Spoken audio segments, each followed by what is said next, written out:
తుంగనాథ్ ఆలయం ప్రపంచంలోనే ఎత్తైన శివాలయాల్లో ఒకటి. ఇది ఉత్తరాఖండ్లోని పంచకేదార్లో ఒకటి. దీని నిర్మాణం మహాభారత కాలానికి చెందిందని నమ్ముతారు. ఈ టెంపుల్ యొక్క ఎత్తు 12,106 అడుగుల ఎత్తులో ఉంటుంది. హిందూ పురాణాల ప్రకారం శివుడికి కైలాస పర్వతం ఉంది. పార్వతిని పర్వత కుమార్తె అని పిలుస్తారు. అయితే కురుక్షేత్ర యుద్ధంలో పాండవులు కౌరవులను ఓడించి చంపిన తరువాత సోదర హత్య, బ్రాహ్మణ హత్య చేసిన పాపాలకు ప్రాయశ్చిత్తం చేసుకోవడం కోసం వారు శివుణ్ణి ఆశీర్వాదం కోసం వస్తారు. మొదట కాశీకి వెళ్ళి కాశీ విశ్వనాథుణ్ణి వేడుకుంటారు. కానీ కురుక్షేత్ర యుద్ధంలో నిజాయితీ లేని కారణంగా శివుడు పాండవులను ప్రార్థనలను పట్టించుకోలేదు. తర్వాత శివుడు నంది రూపాన్ని ధరించి గర్వల్ ప్రాంతంలో దాక్కుంటాడు. వారణాసిలో శివుడు కనిపించకపోవడంతో పాండవులు గర్వల్ హిమాలయాలకు వెళ్లారు.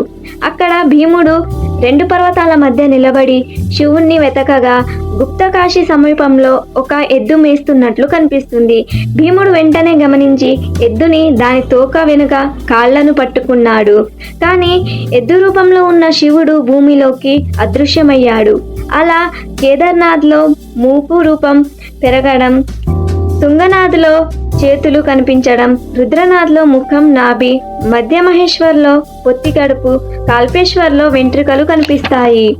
అలా పాండవులు శివుణ్ణి పూజించడం కోసం 5 ప్రదేశాల్లో దేవాలయాలను నిర్మించారు.